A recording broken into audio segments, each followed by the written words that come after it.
ముఖ్యంగా piece of mind like చేయండి. దేవా నా ప్రభా ఈమె దుఃఖ దినం నేను సమాప్తి చేయలేదు నాకు శారీ లేదన్నా అతని చింత అంతా నీ పై వేయడానికి మరి అద్భుత రీతిగా శారీ లేకపోయినా దేవ ఆచూషులో ఎంత గొప్ప కృపను మీరు దయచేస్తున్నాను. ఎంత స్థుతించాలి నీ జ్ఞానాత్మక బిడ్డలు ఉంటే అందరికీ చూపించండి. దేవా కలిపి చేసిన పరిశోధకులందరూ బ్లెస్సెడ్ అవ్వాలని కలిగించండి. ఏ స్నానం ప్రారంభిస్తున్నాం అప్పుడే మనకి పూర్ణశాంతి. ప్రస్తుతంలో చాలామంది కుటుంబాల్లో నెమ్మది లేని పరిస్థితిలో ఉన్నారు. అంటే మేఘాలో చెప్పబడిన రీతిగా ఎవరి ఇంటి వారు వాళ్ళకే పడని విధంగా, అంటే మన ఇంటి పక్కల వాళ్ళు మనకు చుట్టూ లేదు, తర్వాత ఇంట్లో దూరమైన వాళ్ళు కాదు. ఇప్పుడు చాలా కుటుంబాల్లో మిస్అండర్స్టాండింగ్స్ ఎక్కువైపోతున్నాయి. కారణం ఏంటంటే దేవుని ప్రార్థించడం, వాక్యం చదవడం తక్కువైపోయింది కానీ, అంటే రొటీన్ లైఫ్లో ఉద్యోగం, పిల్లలు ఇంకా ఇదే అయిపోతుంది. కానీ మనం ఎన్ని ఉన్నా కూడా దేవునికి ఫస్ట్ ప్రయారిటీ ఇస్తే అదే నిజమైన సంతోషం. అందుకే ఎవరి మనస్సు నీ మీద ఆడుతున్నా వాళ్ళని పూర్ణ శాంతి గలవానిగా కాపాడు అంటాడు. ఏదైనా అతడు నీ మీద విశ్వాసం ఉంచున్నాడు. మన దేవుని మీద విశ్వాసం ఉంచినందుకు ఏ మేలు కలుగైనాక సమృద్ధైన జీవితాన్ని ఇస్తాడు. మరి కొన్ని సంవత్సరాలుగా కూడా మన శాలతో అనుభవంలో ఆంటీకి ఇచ్చిన విశ్వాసం, శాలకి ఇచ్చిన విశ్వాసం, మరి అప్పుడు కూడా ఎంతో ఆత్మీయంగా తన పిల్లల ఇద్దరు కుమారుల యొక్క విషయంలో మనం చేసిన ప్రతి ప్రార్థనకు దేవుడు జవాబు ఇచ్చినాడు అద్భుతంగా. అందుకు ఎంత స్థుతించారు తప్పే. మళ్ళీ పెద్ద కోడలు కూడా ఉద్యోగం ఇచ్చిందని చాలా సంతోషం. ఎక్కడ చేస్తున్నారు? కోసిలి. దేవుడు తీసుకువెళ్తాం. దేవుడు ఆనందంగా ఆశ్రమించినాక మరి చిన్న కోడలు నువ్వేం చేస్తున్నారా? నా దేవుడు తీసుకువెళ్తాం. మరి పాప కూడా దేవుడు అద్భుత రీతిగా ఆమె వివాహ చేతను దేవుడు మహిమకరంగా ఆశ్రమించుగాక. మరి చక్కగా నయోమికి గ్రూప్ ఇచ్చినట్టుగా చిన్నప్పుడు ఇలాంటి ఉద్యోగం చేస్తుంది కాబట్టి అందుకు కలిసి చేయలేదు నేను వేస్తాను. ఉద్యోగం ఇచ్చాను ఖచ్చితంగా దేవుడు ఇచ్చినటువంటి గుర్తుని బట్టి దేవుడు చేసిన ప్రార్థన. ప్రేమ గారి ప్రభా మీకు వందనాలు.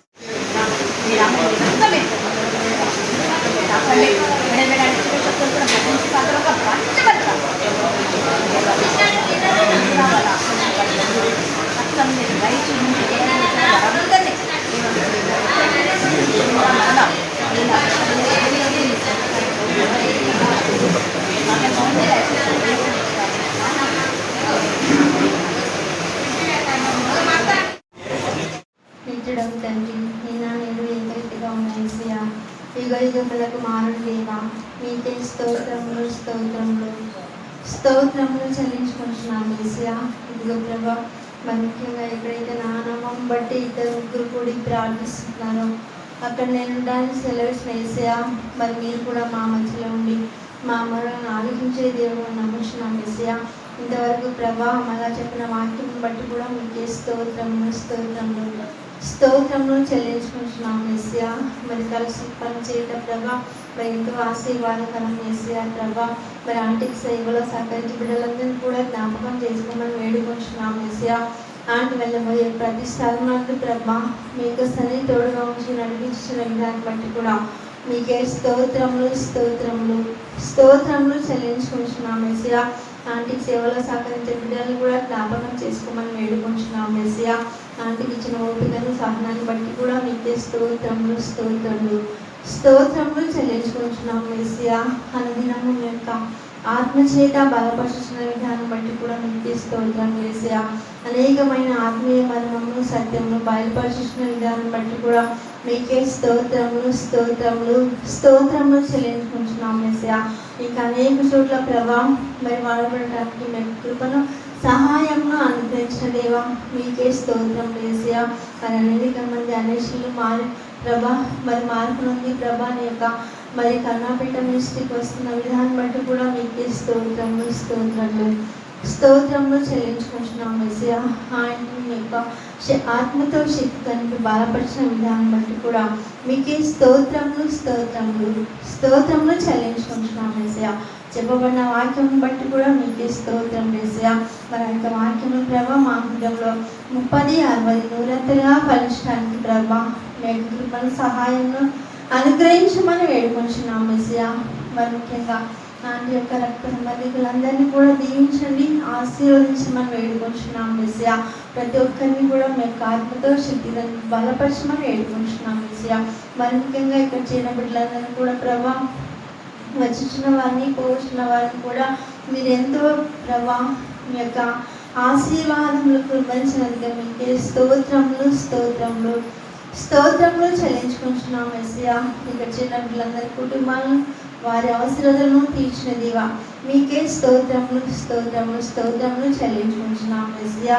ఇదిగో ప్రభా మీ యొక్క సన్నిధిలో మరి యొక్క పరిశుద్ధ గ్రంథంలో నుండి ఆది కాండము 35వ అధ్యాయము 1 నుండి 5 వచనాల వరకు చదువుకుందాం.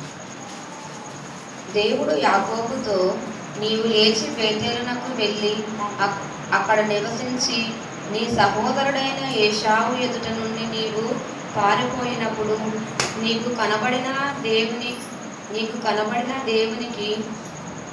అక్కడ బలిపీఠంను కట్టించమని చెప్పగా, యాకోబు తన ఇంటి వారితోనూ తన యొద్దనున్న వారందరితోనూ, మీ యొద్దనున్న అన్య దేవతలను పారవేసి మిమ్మును మీరు శూన్యపరుచుకొని మీ వస్త్రములను మార్చుకొనుడి. మనము లేచి బేతేలునకు వెళ్ళుదాము.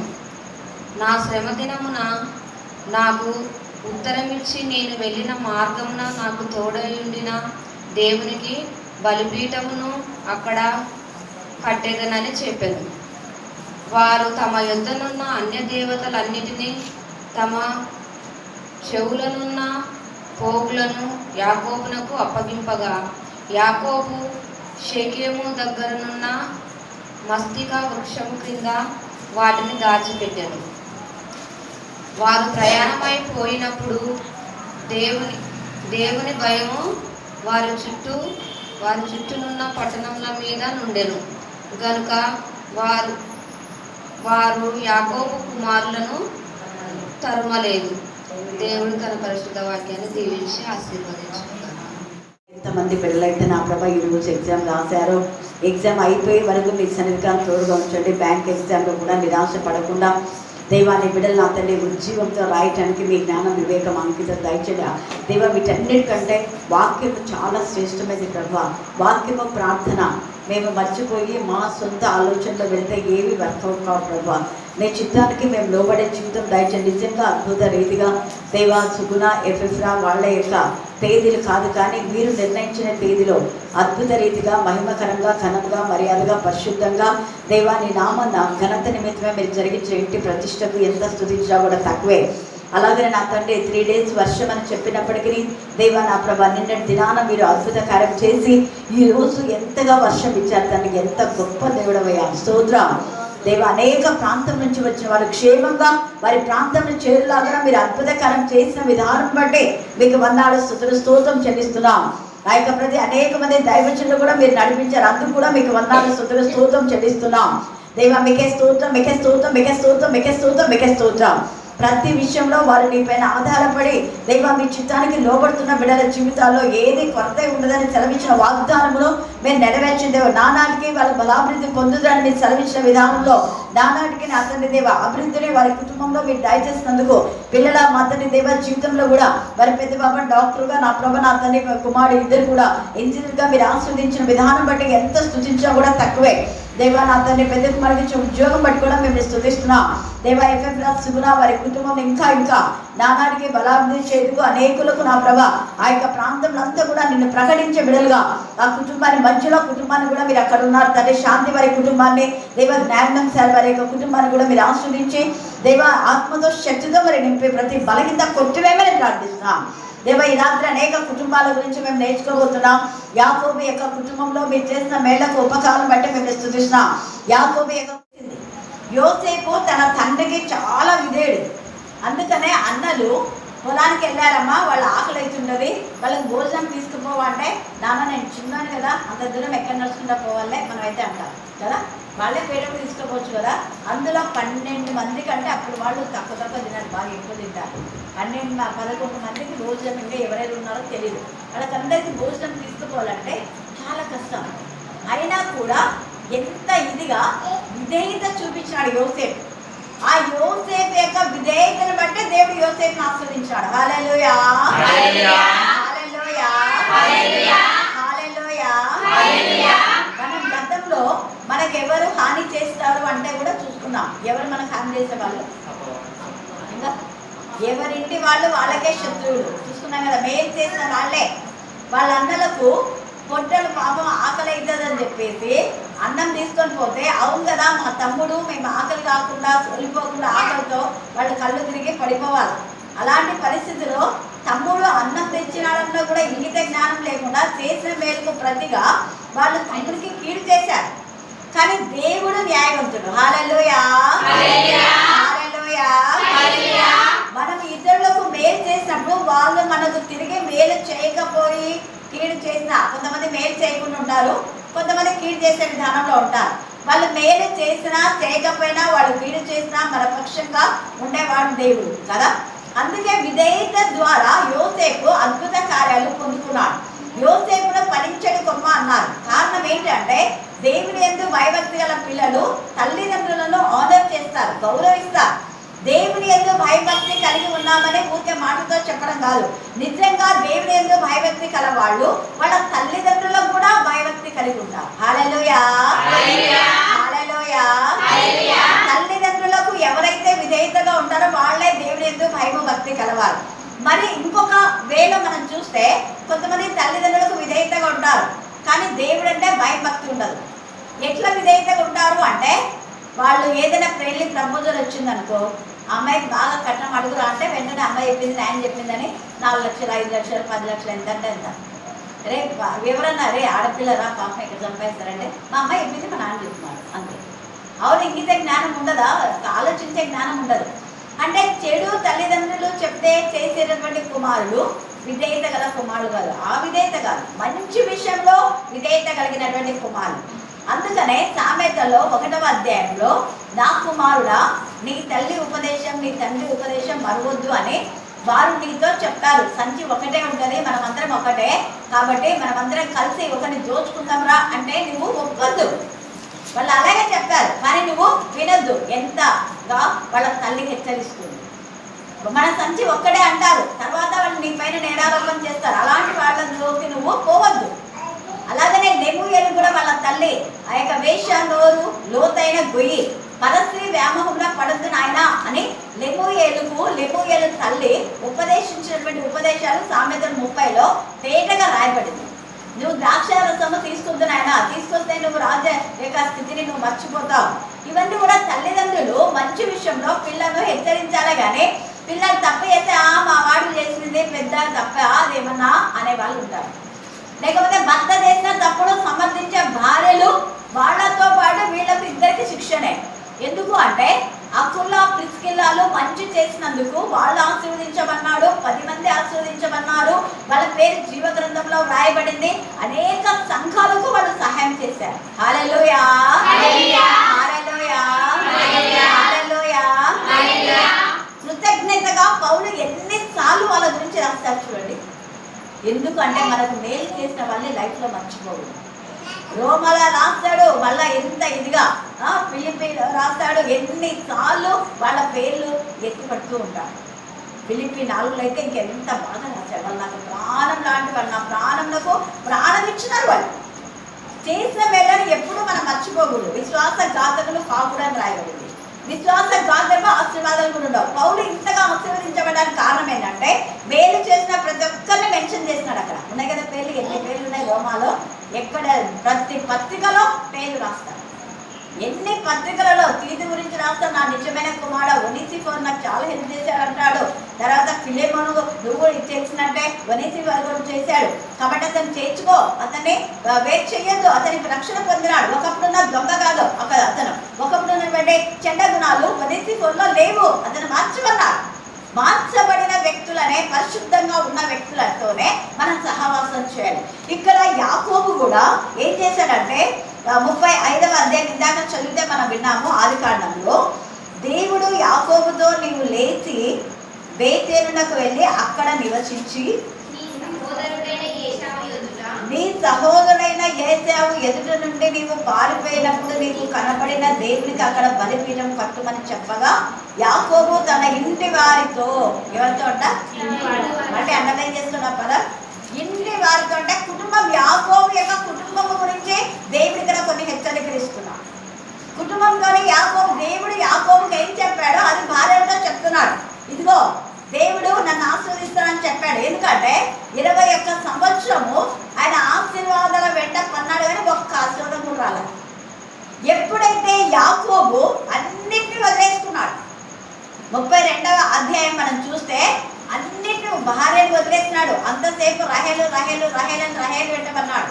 తిన్నా, లేచినా, పడుకున్నా రహేలే ఉంది ఆయన హృదయంలో, దేవుడు లేడు. ఒకటే రహేలు రహేలు రహేలు. దేవుడి కోసము నేను దేవుడు నన్ను ఆశ్రయించాడు కాబట్టి 1 సంవత్సరం నేను మళ్ళీ కొలువు చేస్తలే, ఒకవేళ దశభాగంలో ఏదో మొక్కుబడిగా అనొచ్చు కదా, అన్నా. దేవుడు నన్ను ఈ దేశానికి వచ్చినా కూడా నన్ను కాపాడి ఏదో మా మామయ్య దగ్గర తిండి తినడానికి కృప దయచేసిన నాకు అని చెప్పేసి నేను దేవునికి మహిమకరంగా దేవుడు నన్ను మా అన్న చేతిలో నుంచి నన్ను తప్పించి ఇక్కడ కాపాడి ఏదో నాకు వసతి ఏర్పాటు చేసినాళ్లే మామయ్య, 1 సంవత్సరం 2 సంవత్సరాలు కొలువు చేస్తే అన్నాడా? అన్నా. రాహేలు కోసం చేస్తానంట 7 సంవత్సరాలు. అందుకనే దేవుడు రాహేలు వెయిట్ చేసినాడు. ఎప్పుడైతే రాహేలు యాకోబు జీవితం నుంచి వేరైపోతుందో అప్పటి నుంచే బ్లెస్సింగ్స్ తయారవుతాయి. ఒకటి అంటే దేవుడు వాక్యంలో ఏంటంటే నాకంటే ఎక్కువగా నువ్వు దేని ప్రేమిస్తావు, ఏం చేస్తా? తీసేస్తా. నీ ఉద్యోగమైనా, నీ పిల్లలైనా, నీ భార్య అయినా, నీ ధనమైనా, నీ ఆస్తిపాస్తులు అన్ని తీసేస్తాడు దేవుడు. దేన్ని ఎక్కువ ప్రేమించు. దేవా ఇది నీవు ఇచ్చింది, ఇది నేను నీకు ఇస్తున్నానని సమర్పించండి, అప్పుడు బ్లెస్సింగ్స్ వస్తాయి. ఇక్కడ యాకోబు అదే చేశాడు. తను సంపాదించిందంతా కూడా వాళ్ళ అన్నయ్యకి పంపిస్తున్నాడు. మొత్తం అన్ని వాళ్ళ అన్నయ్యకు పంపించేసి 3 భాగాలుగా చేసి భార్యలు కూడా పంపించే చివరిన ఒక్కడు మిగిలిపోయినాడు. ఎంత నాకైతే ఆ వచనాలు ఎన్నిసార్లు చదువుతానో నేను చదివి ధైర్యాన్ని పొందుకుంటాను. ఎందుకంటే మన ఒంటరి జీవితంలోనే దేవుడు మనకు తోడుగా ఉంటాడు. మనం ఏవేవి నాకు కాదు అని అనుకున్నప్పుడే దేవుడు మనల్ని ఆశీర్వదిస్తాడు బహుగా బహుగా బహుగా. నిజంగా నిన్నటి దినాన ఎఫ్ఎఫ్ వాళ్ళ ఇంటి ప్రతిష్ట భయంకరమైన చేతిబళ్ళ మధ్య పైన కట్టిన ఇళ్ళప్పుడు 5 ఏళ్ళు 7 ఏళ్ళు ఆగిపోయింది. అది వాళ్ళు ఎంత నమ్మకంగా ప్రార్థన చేయించుకున్నారు. అన్న చెప్పిన మా చెల్లెలు కూడా వినిపించుకొని ప్రేయర్ చేయించుకోండి అని ప్రేయర్ చేసి నేను నీళ్ళంతా ఆయిల్ అంతా చల్లేశాను.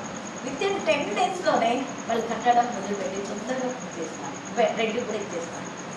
మళ్ళీ తర్వాత కింద చాలా అంటే ఎంత మోడర్న్గా కిందంతా కూడా చేసుకున్నాం. తర్వాత అదే అప్పుడంటే చేతిబడి చేసిన వాళ్ళు ఇప్పుడు ఆ ఇంటి పక్కన వాళ్ళు మా స్థలం వీళ్ళకి కలిసింది అది ఇదని గొడవ పెట్టారు. ఎవరైనా కొంచెం ఎదుగుతుంటే ఆశ్చర్యం ఉంటుంది కదా, ఇది బాగా కట్టించుకున్నారే అని గొడవ పెట్టినారు. అది కూడా సాల్వ్ అయిపోయింది దేవుడి అయితే. దేవుడికి స్తోత్రం.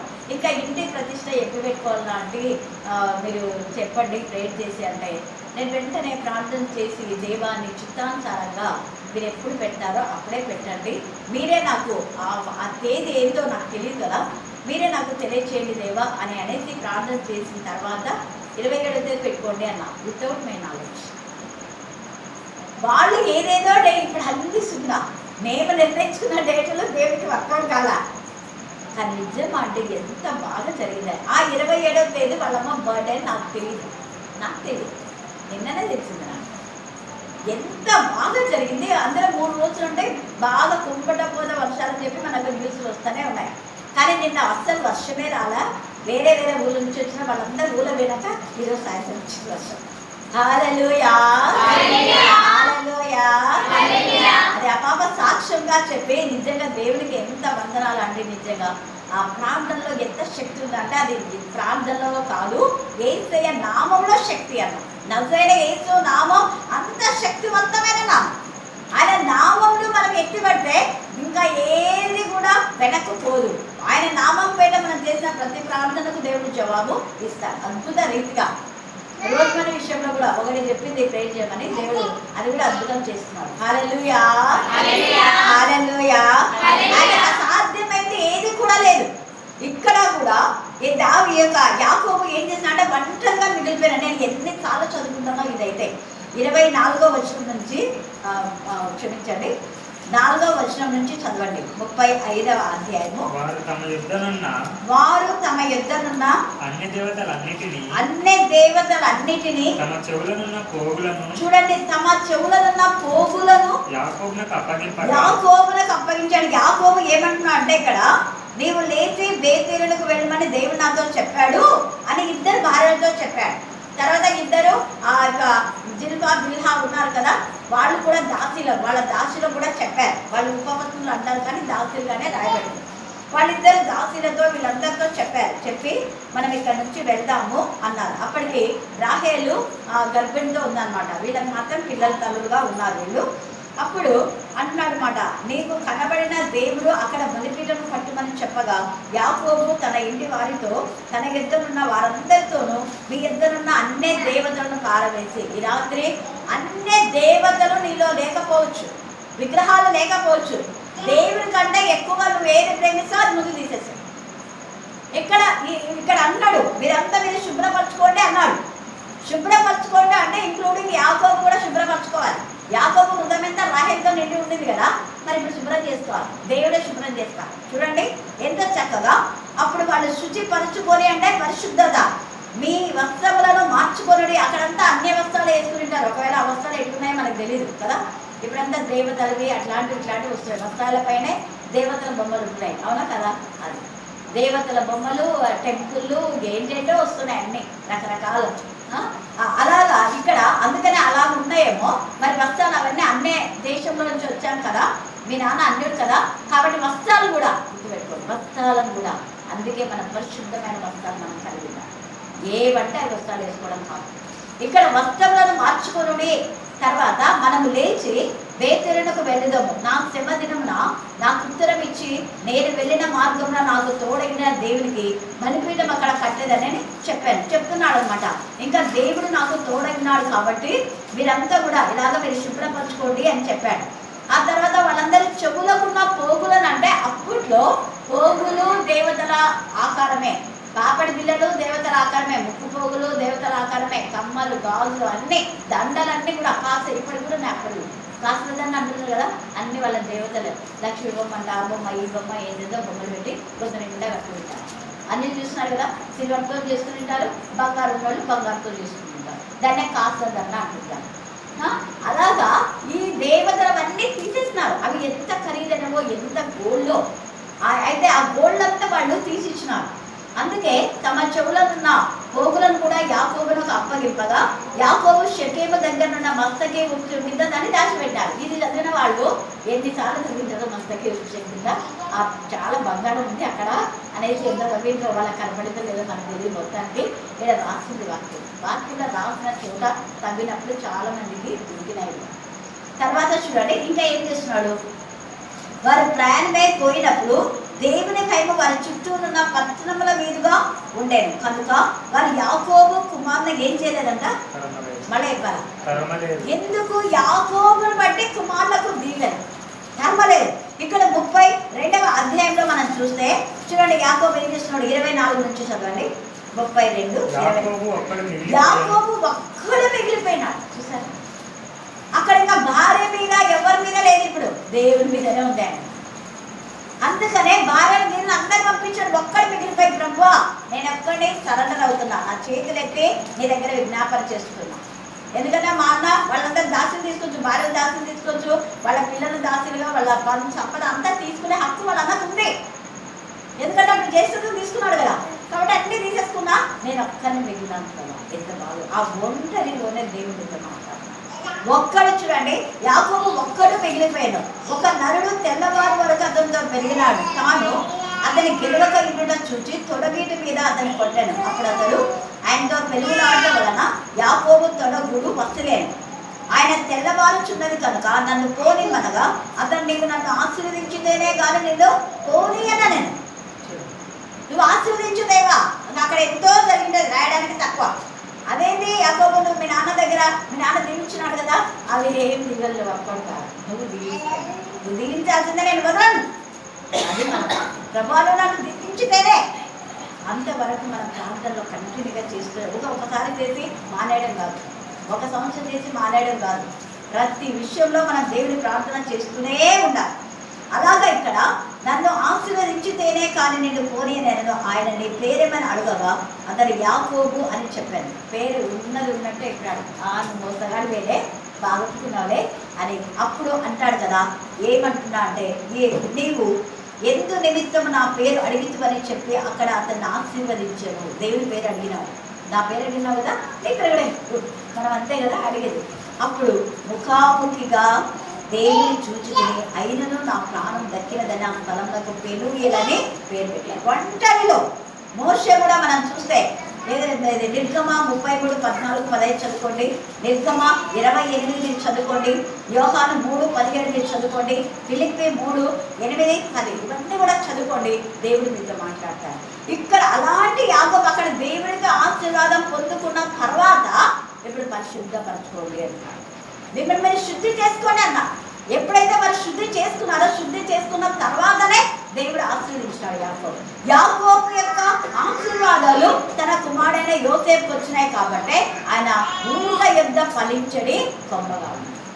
ఇక్కడ రహేలు కూడా మరణమైపోవడం మనం చూస్తాం. చూడండి అక్కడ మనం చూస్తే 6వ వచనం చదువు. యాకోబు అతనితో ఉన్న జనులందరిలో కనానులు నూచుకు అనగా బేతేలునకు వచ్చింది. అతడు తన సహోదరుని ఎదుటి నుండి పారిపోయినప్పుడు దేవుడు అక్కడ అతనికి ప్రత్యక్షమైన కనుక అక్కడ బలిపీఠంను కట్టి ఆ చోటుకి ఎల్ బేతేలను పేరు పెట్టింది. రిబ్కా దాది అయిన దెబోరా చనిపోయి బేతేలునకు దిగువనున్న సింధూర వృక్షం కింద పాతి పెట్టబడను. ఇక్కడ రిబ్కా దాది అయిన దెబోరా చనిపోయింది, ఆమెను అక్కడ పాతి పెట్టాడు. దానికి అల్లోను బాకూత్ అనే పేరు పెట్టబడను. ఆ ప్రాంతంలోనే ఇక్కడ ఇది కట్టడం మనం చూస్తున్నాం. తర్వాత యాకోబు అలాగనే వస్తున్నాడు. ఏమంటున్నాడు చూడండి 11వ వచనం 35. మరియు దేవుడు అది దేవుడు సర్వశక్తివంతుడు, ఎవరికి భయపడదు. మీ అన్నకు భయపడదు. నువ్వు నాతో సమాధానం పన్నావు, మీ అన్నతో కూడా సమాధానం వచ్చింది. ఎప్పుడైతే దేవుడితో సమాధానం మనం ఉంటామో మన శత్రువులందరికీ మనకు సమాధానం దేవుడిస్తాడు. ఇంక్లూడింగ్ ఎట్లా అంటే వాళ్ళ నుంచి మనకు హాని తగలకుండా వాళ్ళ దూరం పంపించేస్తాం. ఇక్కడ యాకోబు అన్నది ఇద్దరు ఏం నిర్ణయించుకున్నా అంటే నువ్వు తూర్పు పోతే నేను పడమర పోతే, నువ్వు పడమ పోతే నేను తూర్పు పోతే అంటే నేను చేసేస్తాను. ఇక మీద నీవు అన్నకు భయపడుతున్నావు కదా, ఆ భయపడే వ్యక్తినే నీకు దూరం చేసేస్తా.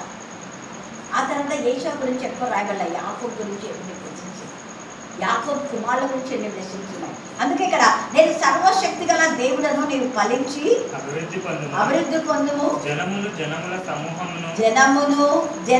సమూహమును నీ వలన కలుగును, రాజులను నీ గర్భవాసంలో రాజులను పుట్టేది.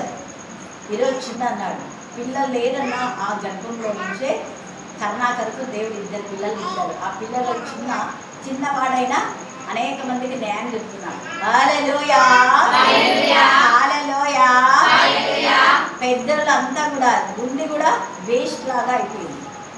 అందుకనే దేవుడు రాజులు అంటే రాజులు న్యాయం చేకూర్చేవాడు. వాళ్ళు రాజులు కాకపోయినా న్యాయం చెప్పే విధానంలో ఉంచుతారు మన పిల్లలు కూడా. మన పిల్లలు తప్పుడు ఖండించే వారిగా చేస్తాడు దేవుడు. అందుకని ఇక్కడ రాజులు నీ గర్భవాసం నుంచి పుట్టేది అంటే అనేక మంది వచ్చారు ఆయన గర్భంలో నుంచి. నేను అబ్రహాములకు ఇస్సాకులకు ఇచ్చిన దేశం నీకు ఇచ్చారు. ఇది మెయిన్ టాపిక్ ఈరోజు. మన కుటుంబంలో దేవుడు ఆశీర్వదించడానికి కారణం ఇక్కడ యాకోబు దేవుడితో సమాధానపడి వాళ్ళ తల్లిదండ్రుల కుటుంబం అంతా శుద్ధీకరించబడింది. లేయా రాహేలు పరిశుభ్రపరచబడుతున్నారు. ఎప్పుడైతే పరిశుద్ధత మనలో ఉంటుందో పరిశుద్ధతయే మన బలం, పరిశుద్ధతయే మన ఆశీర్వాదం, పరిశుద్ధతయే మన ఆనందం, పరిశుద్ధతయే మన ఐశ్వర్యం, పరిశుద్ధతయే మన అభివృద్ధి. గుర్తుపెట్టుకోవాలి. పాపంలో ఉంటే అభివృద్ధి రాదు. ఇంకా కిందికి డౌన్ అయిపోతారు, సింక్ అయిపోతారు, దానాడికి క్షీణించిపోతారు. పాపం అన్నది పాపం వల్ల వచ్చి జీవితము మరణం. కానీ పరిశుద్ధతలో నానాటికి అభివృద్ధి ఉంటుంది. మనం పరిశుద్ధ పరచబడాలంటే స్త్రీకి పుట్టిన మనం పరిశుద్ధంగా ఉండలే. ఈ వాక్యం ఉంటాం ఏసయ్య పరిశుద్ధాత్మ ఆత్మ వలన పరిశుద్ధత అని రాయబడింది. పరిశుద్ధాత్మ మనలోకి వచ్చినప్పుడు పరిశుద్ధాత్ముడు మనలో పరిశుద్ధ పరుస్తాడు. ఇక్కడ ఆత్మ యాకోబుని గైడ్ చేసింది కాబట్టి లేచి ఇక్కడికి వచ్చాడు. దేవుని యొక్క శక్తి ఆయనకు తోడుగా ఉంది. అందుకనే అబ్రహామును ఆశీర్వదించినట్టుగా ఇస్సాకును ఆశీర్వదించినట్టుగా నిన్ను ఆశీర్వదిస్తాను. యాకోబు చేసిన ఆశీర్వాదాలు కుమారుడు యోసేపుకు వచ్చాయి. ఫలించడి ఊర్లో ఎంత ఫలించడి ఎంత బాగుంది ఆ బ్లెస్సింగ్స్. అవన్నీ మళ్ళీ చదువుకోండి మీరు. నేను చెప్పాను కాబట్టి నేను మళ్ళీ అవి రిపీట్ చేయడం లేదు. అందుకని ఇక్కడ మనకు కూడా మన తల్లిదండ్రుల నుంచి బ్లెస్సింగ్స్ రావాలంటే ముందు మన తల్లిదండ్రులు పరిశుద్ధంగా ఉండాలి. పరిశుద్ధంగా ఉన్న తల్లిదండ్రుల నుంచి ఖచ్చితంగా బ్లెస్సింగ్స్ వస్తాయి. అమ్మ నాన్న ఎక్కువగా వాక్యం చెప్పేవారు. అందుకే నేను మరి రూబేనన్న పెద్దన్న వీళ్ళందరూ దేవుని సేవలో మమ్మల్ని వాడుతున్నాం. నా తమ్ముడు కూడా, కానీ ఇప్పుడు అంత లేలేవాడు. ఒకప్పుడు చాలా మాకంటే ఎక్కువ ఉన్నాడు. ఎందుకు నేను చెప్తున్నా అంటే అదే డబ్బు ధనగర్వం అనేది వస్తుంది కదా. ఉద్యోగం వచ్చిందంటే ఉద్యోగం గురించి అనమాట. పెద్దగా నేను ఆర్మీ ఆఫీసర్ అన్నట్టు విజపిస్తాను. నేనైతే బాగా ఏదున్నా దేవుని తర్వాతనే. హల్లెలూయా హల్లెలూయా. కూతురు డాక్టర్, ఇంకొక ఆమె ఎంసీఏ చేసింది, కొడుకు ఇంజనీర్ బ్యాంకు. ఇప్పుడు వాడు మేనేజర్ అన్నాడో నాకు తెలియదు. ఎందుకు నేను చెప్తున్నా అంటే ఏమి గుణాలు లేకపోయినా మనం దేవుని మీద ఆధారపడాలి. దేవుడిని తక్కువ చేస్తే అన్నింటిలో తక్కువ చేస్తాం. ఇక్కడ దేవుని గొప్ప చేసి అంటున్నాడు, వాళ్ళని ఆశ్రయించినట్టుగా నిన్ను కూడా ఆశ్రయిస్తా. అక్కడ ఒక స్తంభం అనగా రాతి స్తంభం కట్టించి, ఇక్కడ ఇదే అనమాట. ఎక్కడైతే అంటే నేను మొదటగా గూడూరుకి వచ్చిన అదే అక్కడి నుంచి అంటే మీటింగ్ అని చెప్పేసి గూడూరుకి వచ్చిన ఫస్ట్ ఇక్కడ నేను మెసేజ్ ఇచ్చిన, అక్కడికే దేవుని నన్ను నడిపించాను. అక్కడనే కర్ణాపీఠం కట్టించాను దేవుని ప్రణాళిక. లేకపోతే నేను కోడుమల్ల కర్నూలులో ఎన్ని నా సొంత మైండ్ అంతా వర్కౌట్ కాదు. హల్లెలూయా హల్లెలూయా హల్లెలూయా. అంటే దేవుని చిత్తానికి మనం లోబడదాం. తనతో దేవుడు మాట్లాడిన చోటుకి యాకోబు బేతేలు అని పేరు పెట్టిన. ఈ రాత్రి దేవుడు నీతో మాట్లాడిన ఆ చోటుకే నువ్వు రావాలి. ఎక్కడ నువ్వు రక్షణ పొందావు, ఎక్కడ ఆత్మీయ మేలు పొందావు, ఎక్కడ నువ్వు ప్రవచనం పొందుకున్నావు, ఎక్కడ స్వస్థత పొందావు, అక్కడనే నీకు ఆశీర్వాదాలు. వేరే చోట్ల ఇప్పుడు యాకోబు ఇంత ఉన్నాడు, 21 సంవత్సరం వాళ్ళ మామ దగ్గర. ఆశీర్వాదాలు వచ్చినాయన్నాడా? లేవు. ఆశీర్వదించమని అడుగుతున్నాడు దేవుడు. వ్యక్తి అన్ని వదిలేసిన, దేవ ఇవన్నీ నాకు వేస్ట్ ఇవి అనుకుని అన్ని పంపించేసినాడు భార్యతో సహా. ఒక్కడ మిగిలిపోయాడు.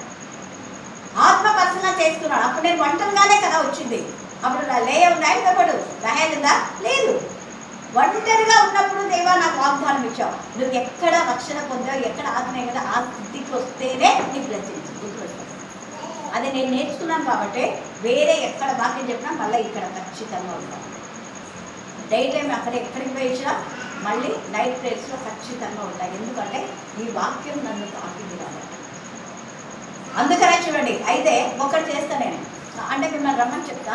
మీరు రాకపోతే నేను ఎవరికైనా గిఫ్ట్ ఇచ్చినా మా ఫ్యామిలీ తరఫున ఇస్తాను కదా.